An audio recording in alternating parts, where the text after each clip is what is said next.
Hello, everyone, and welcome to the Monaco Streaming Film Festival's Masterclass series. Today, we're going to be talking about understanding the creator economy with our guest, Kalani Rogers, who's a leading social media creator on YouTube, Twitch, TikTok, and Instagram.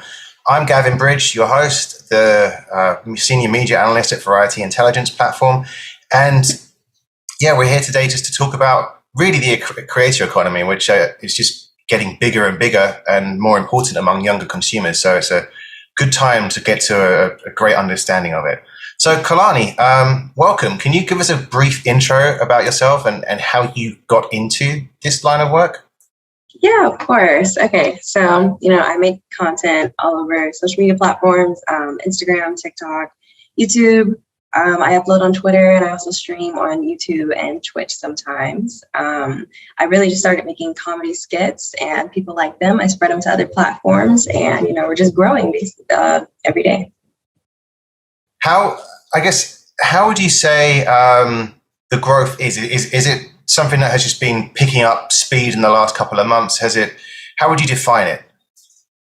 There's a lot of momentum in the beginning, like breaking into it. I think it was kind of hard to grasp how big it is because, I kind of like think of it one way and then everybody else thinks of it another way. But I do think of it as definitely a trend. Like I thought of it just as viral videos, but it really was a trend because now there's so many people that create videos where it's like this aggressive girl personality where they flip the roles. And it's just kind of funny to see it because I've never seen something, that I've been able to set and like other people follow along with it. I would say it's a steady momentum now, because you can't just, feel the hype all the time. So it's like a roller coaster, you have the hype in the beginning and then now it's like a steady flowing income. But I think it's pretty good still. I just try to keep that momentum up. In terms of content, so like something that I've seen a lot in work that I do at Variety is how young consumers really gravitate towards social media content, and often the sources for it are like ranked higher than traditional media. Is there anything you could like answer for us on sort of why is this content resonating so strongly with younger consumers? I think it is because when you're filming like regular media, I feel like it appeals to more of a political view and a money like marketing view, just like certain things that the media wants to see, but sometimes we don't really get to see. I feel like when it comes to social media, people have that free range to kind of say and do whatever. Not really on TikTok, they restrict a lot of things, but like on YouTube and stuff like that, people can say and do what really the media kind of wants you to do rather than like HBO. If you want to see something, you can't really just go tell them this is what you want to see. I feel like it's a lot easier and a lot more satisfying to consumers that way. So a lot of almost like real time sort of interaction, whereas you're right, like if you're using HBO as an example, a show being created there or being made isn't going to be able to pivot next week into something else that has like a trend that has emerged or something like that.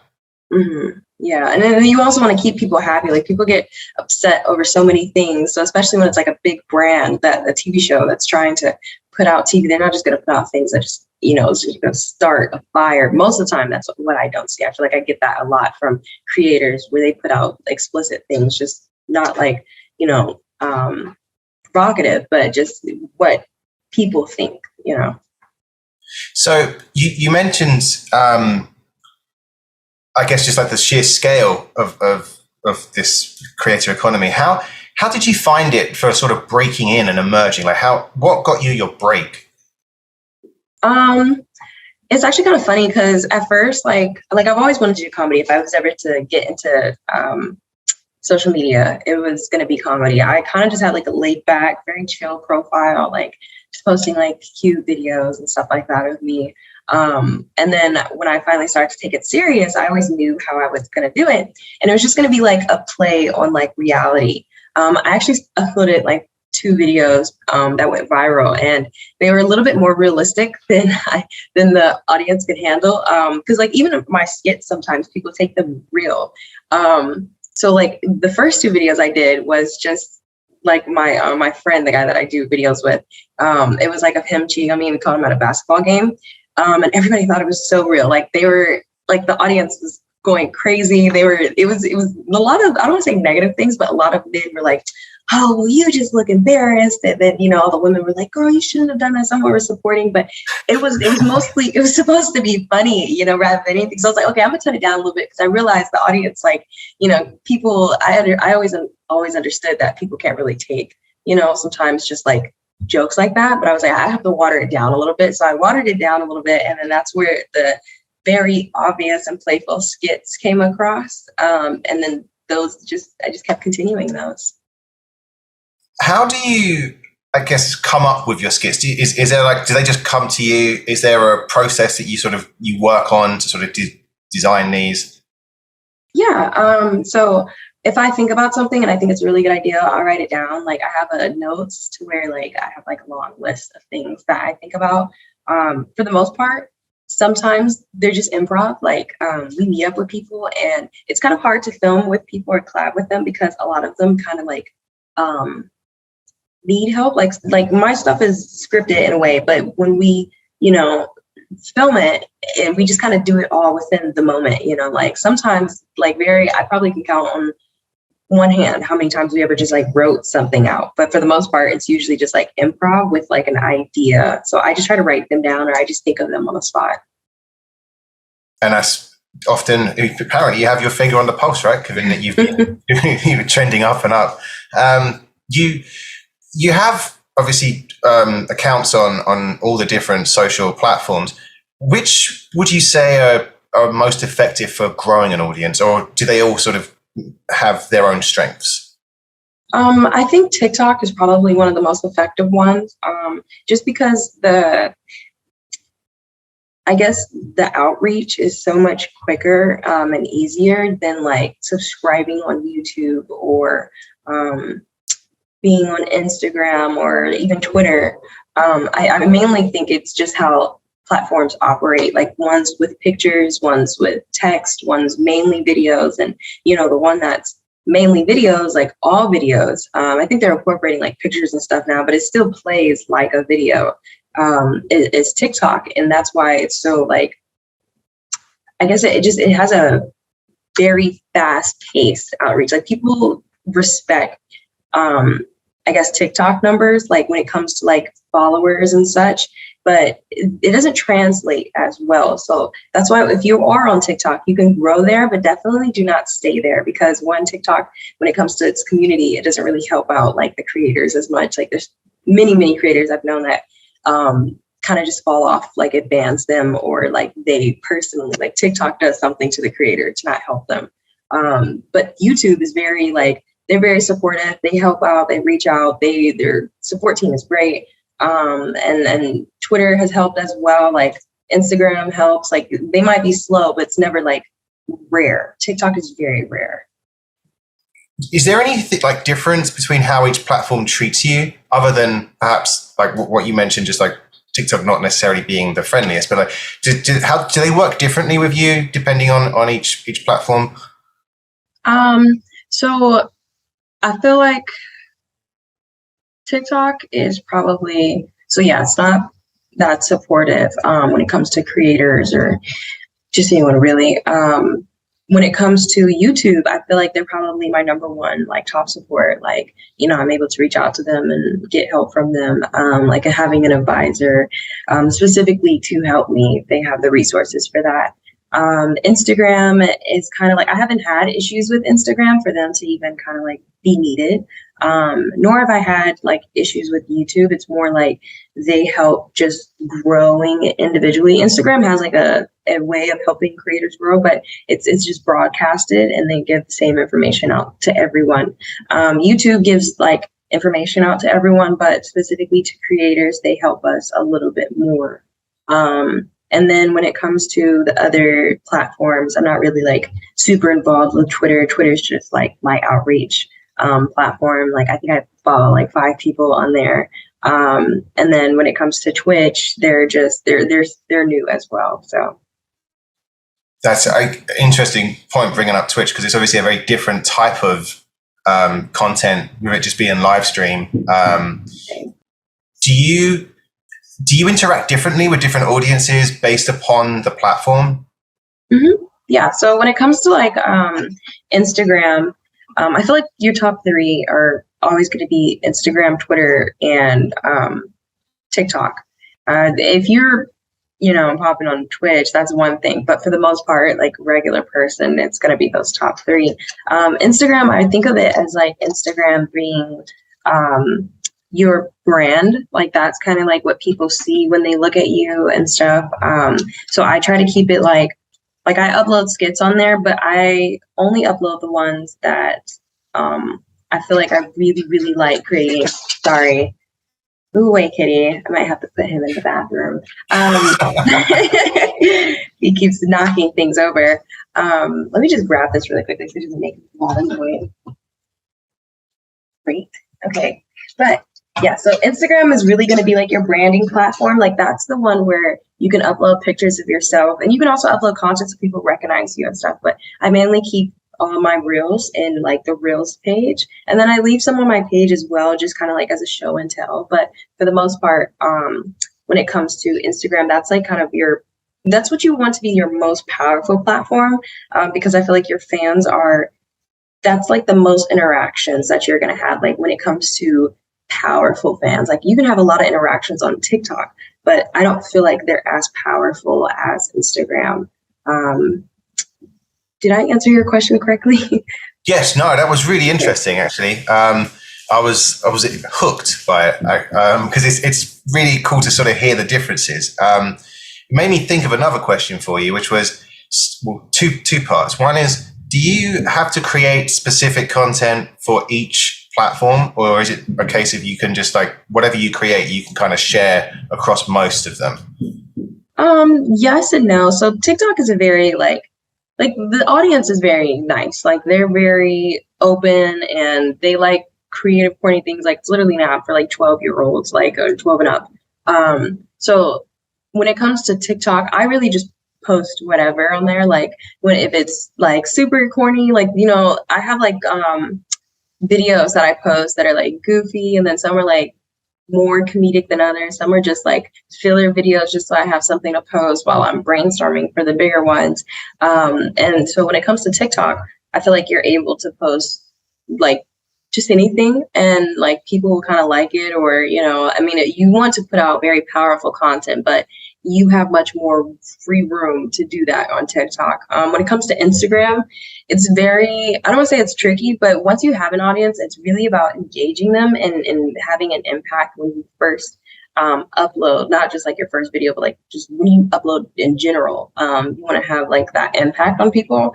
So one thing I would really advise to people, but I feel like no one ever really sees, is that you shouldn't post a lot, which it goes against a lot of things that people say. And like even I think like other creators, when they're like if it's just pictures, like all you post is like just pictures, even then like that's fine, like just like posting a lot. But I feel like people dilute their audience when it comes to Instagram, and unless you're constantly in things like J-Lo, like just constantly in things in people's faces and stuff like that, if you're posting all the time, I feel like I just see people's accounts die out so much. Like they'll have 1 million and they're only getting like 2,000 followers, like, or 2,000 likes and like stuff, because they just post so much. It's just people are overstimulated. So like whenever I post, I try to like post at a very reasonable time because it engages an audience. So like I don't post too much, and I post enough to where it makes people want to see more of me and like my kind of content. But that one I mainly post like the viral videos, or the videos that are like super, super like funny, or they catch like an audience rather than just like any kind of content. And then when it comes to Twitter is a very like toxic place. So when it comes to like my like content that I have, people usually gravitate more towards like the crazy girlfriend ones, rather than just like regular skits or anything like that. I feel like people usually like those a little bit more, just because they are very toxic on there. But I mainly keep it towards like just pictures and outreach on there. So you do remind me, I've been accused of some ridiculous conspiracy theories based on articles I've written on Twitter, and it's just all they do is lie on there. Like they just love to lie, like just make things up all the time. Yeah, it's really wild. I've had like, especially when I write about things that are that people have a fandom for, right? So pro wrestling or soccer or something like that. People will say, Gavin Bridge has never gone to an MLS game. He doesn't watch the MLS. He doesn't know the MLS. And I'm like, I had a season ticket for 5 years. I think I know the MLS. People just, if they don't like you on Twitter, it's horrible. It's like a hate zone. Crazy. It's insane. Like, I've never seen the engagement on any kind of app. Like, Twitter is a very much warning before you enter, which is why I mainly keep like my videos. And I might like when I say I follow 5 people on there, I mean, I really do not invest in like Twitter as much because I don't think it's a very healthy platform. That is one thing to where if I was to have like a specific person controlling any of my social medias, it would be Twitter. So resounding endorsement there. Do you have like a schedule that you keep for posting content, or is it just more like when something happens you go to it, or do you do both? So I try to keep like a stack of videos to post, so I don't have to have a schedule because it is kind of taxing to just kind of like be like, oh, I have to create a video today. If I don't, I'm not going to have anything. Because when I do get those moments, I do have those times where I don't have anything, and then I'm like, I have to go through my notes and try to do stuff. But you want more like time with things, but at the same time, like I've made videos on the fly that have gone viral before. So I just think it's more like you need to have at least like 3 or 4 videos just in your arsenal, so that way you don't have to just constantly be like, oh, I have to make a video today. If you're asking about like, are you asking about when I post and stuff too, or just like? Yeah, that would be interesting to know as well. Okay. Yeah. So it depends really on what's going on. Like, I think right now school is in session, so the times are going to be a little later during the day because people aren't on their phone. During the summer, I post like maybe noonish or like before, like in the morning, because people have all day to now kind of view them, especially on Instagram. I feel like Instagram I'll always kind of post during the day because I have a lot of followers on every platform I have a lot of followers from all over the country, but I feel like I have a random amount of followers that are from like the East Coast. So it works out pretty much to just do it during the day for the most part. So obviously social media is a fast evolving world, and everyone's always bringing out new functions, as well as there being new emerging platforms that can sometimes take off. Is it two-part question here? Part one, is it annoying or difficult whenever someone brings out something new and you like have to learn a new function within a service? And 2, how do you determine when is the time to jump on a new and emerging platform? Yeah, that's a very good question. I think it is a little annoying because it's like once you're starting to get the hang of this, then something else pops up, or more just like when you're starting to finally understand something, it's kind of like when you see something new, you kind of want to like shy away from it, because you like being familiar more. But I would definitely say not to do that, because even though it might seem like when TikTok first came out, it was a very corny app. All they were doing was dancing on it. But then there's a whole bunch of more creators. So now it's a little bit cooler because it's like, oh, we got actual, dancing is talented as well. But, just the little dances that they were doing, like no one was messing with those, so like they were going viral, but no one like really like were drawn into that until like people just started creating like just original content and funny content, seeing like how it was taking them. So like for example, reels, like Instagram reels, those were kind of new, and like when they first came out, like I wasn't really messing with them, and then they started promising money, so then it's like, okay, you're kind of mess with them. But just on the fact that like one thing you learn is that whatever it is that's new, they're always going to push it. So like if it's Instagram reels, if you start making reels, they're going to push that. So like you're going to start getting more and more views very quickly, and no one's going to understand why, but like really it might not have anything to really do with your content. It's just the fact that they want that feature to be pushed way more. So if you get in before everybody else gets in, then you're kind of in a good place. That's a very good point, and I actually hope you've given out such good advice here that I hope people will be watching this and be like, oh, this is a good checklist in case I want to become a creator. Yeah, this is things I feel like people don't really talk about. What people do, but you got to find them, Yeah. I agree. This is great so far. So thank you for sharing this. So you mentioned Twitter is toxic. Is there a difference other than that? Like, is there a difference in how audiences are or engage based on the social media service that you're like posting your content on, or does it only stick to Twitter being a bunch of trolls? I mean, Twitter really takes the crown with that one.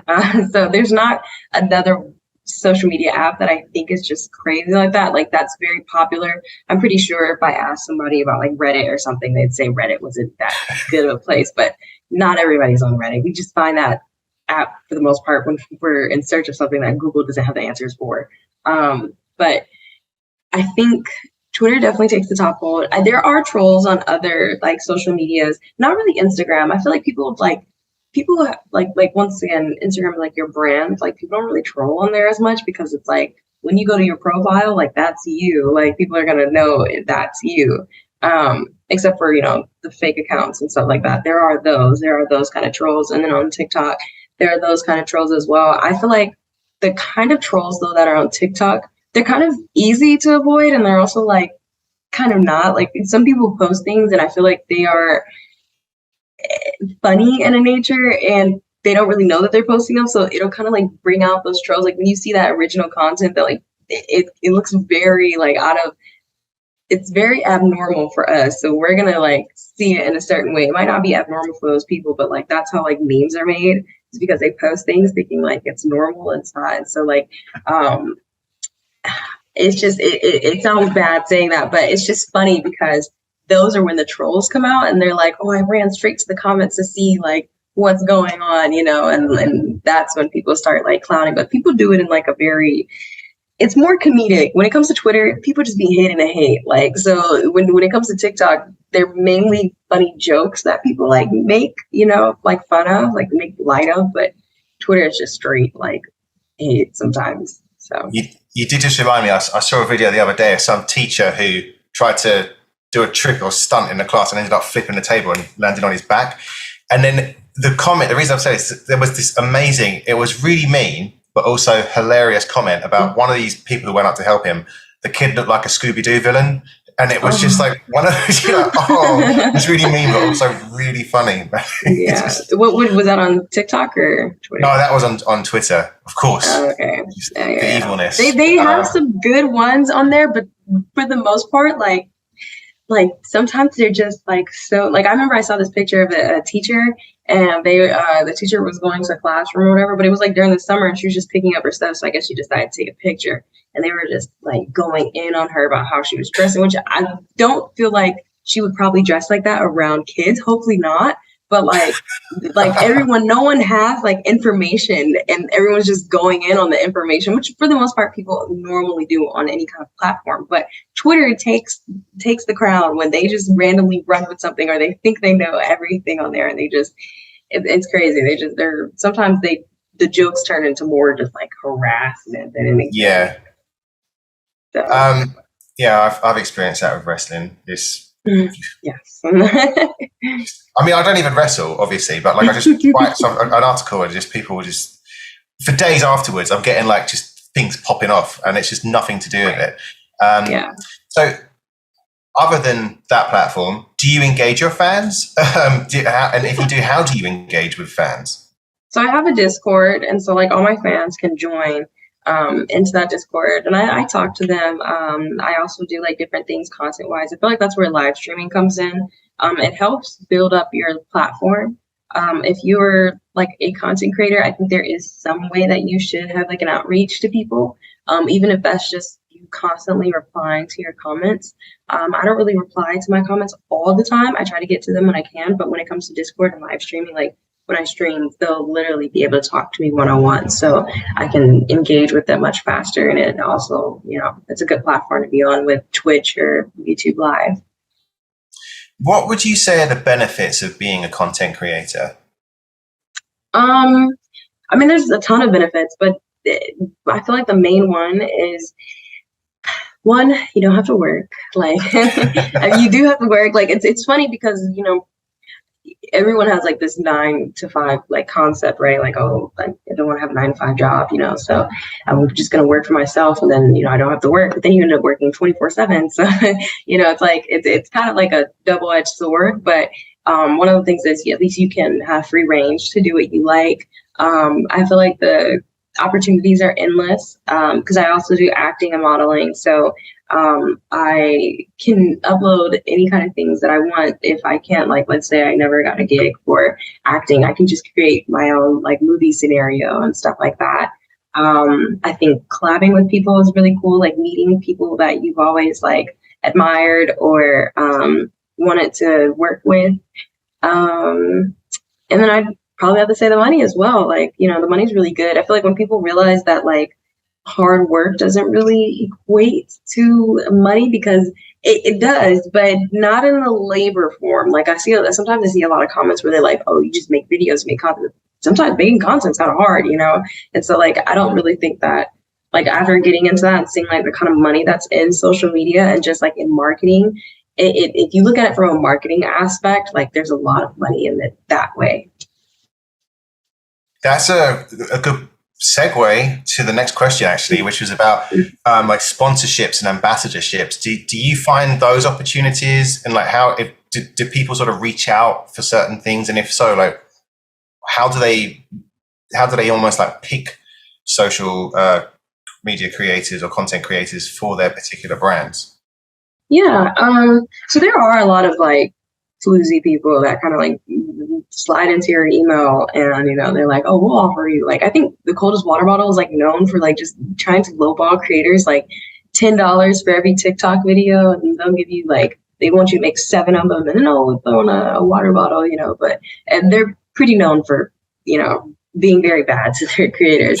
And then like, so you have those people that just send you like really not worthwhile offers, and then you get people that send you worthwhile offers, but they're only good if they come a lot of the time, like, because that is how you make your income, rather than just, unless you're on YouTube's really good for giving creators money when it comes to their actual like long form videos rather than just the shorts. But they are probably, or those are your separate media. When it comes to sponsors, you have the people that, give you things like, let's say Tinder reached out to you. They probably won't pay you as big as like maybe a Nike one, but, there's something that you would want to create frequently, and then you can have like your residual income that way. And then you have the big ones that are like Nike or like YouTube that'll come, and then they'll, throw you thousands of dollars, and that you can make probably last like a whole year. Those are a little harder, so of course but I feel like when you just kind of focus more on like your content and like what you kind of push, rather than just like going viral or being sensational. Like I've had a talk with a bunch of people about this. It's just doing kind of like what your content, like putting out good content rather than just trying to be sensational, which is like those things, if you've ever just seen people like throw milk down in like a grocery store and slip on it, like those like kind of things are just like, they're kind of corny, but they don't represent you. Like they're not really like your kind of content. If you keep pushing like your kind of content, like things that represent you, and you don't fall into that like trying to just get viral area, and I feel like people will reach out to you because they see that, and they'll be like, they just know that if you had the platform, you would do good. So like, even if you don't have like followers or anything like that, I would continue to push like that, because then you might have people that'll reach out to you and they'll be big just because they know that you have a strong like hold on what you represent. That's really interesting. Again, like full of wise advice here. This is a really interesting piecing of the world, I think, for a lot of people. This. So one thing, I had a conversation a couple of months ago with a creator, and she mentioned that she thought that Black creators were not getting the same opportunities or benefits from, I guess, other platforms that other influencers are. Would you agree with that? And like, first, if you did, what do you think would change, or how could it change? So I think that, I mean, I can answer your last question first. I think how it would change is that the people that are getting into the media now, like Black creators and such, that are finally getting like some kind of recognition, I feel like they are going to need to be the ones to uplift. Hold on, real quick. My kid wants to destroy everything on my area, so I'm just going to pick him up and put him somewhere else. Oh. Okay, so basically, I feel like the creators that are getting into the media now are going to have to kind of step up when they get like a good platform, and not even just that, but like I know like some people like now in the future, if they're in the position, they would have the means to create their own managing company or be able to just sponsor other creators. And I feel like that's really what we're going to have to do is just be like a connection base. Because if we don't do it, really who's going to push that forward? Because right now we're getting recognition and stuff because, people are speaking up about it. But I don't think that it's actually going to have any like momentum and just like push unless we continue it on. I definitely do think there is a little bit of a difference between Black creators and regular creators because especially on TikTok, like since it's like one of the fastest ways to get media out. I think that like I've seen a lot with just dances is that Black creators will create the dances and then, people like Charlie will recreate the dances. And at one point there was a whole big thing because she wasn't like adding them and she blew up. Like she's, the whole thing about her being one of the first people to just constantly hit those millions of followers. Like she blew up and then the people that made the dances, they didn't blow up. So it is kind of like when it comes to credit and stuff and like where people get things, I feel like that is kind of like hard and people are trying to push for that now, but it has been hard in the past for people to just have content. And like, even for me, I have content, people like my cadence, like people will literally take that and they won't at me. So I just kind of think of it like as a inspirational thing rather than trying to just like let it get into my head. But for the most part, I think that's kind of how we have a disadvantage at things is that we create a lot of things, but we don't get a lot of credit for them. So the people that are getting credit for them that are Black, I feel like they're going to have to like push for us in the future.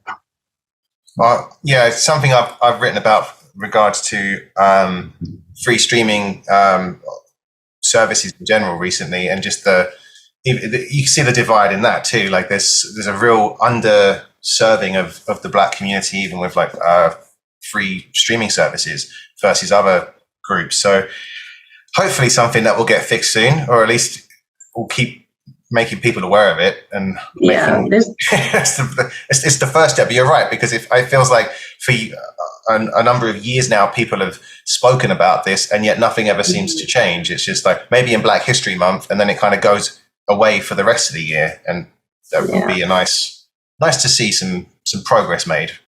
Yeah, I think I've even seen like there's accounts on TikTok that are literally like, I don't want to say they're dedicated, but they've made a couple videos like literally mimicking things that white people do on TikTok, like on live streaming, and then they'll get banned for it.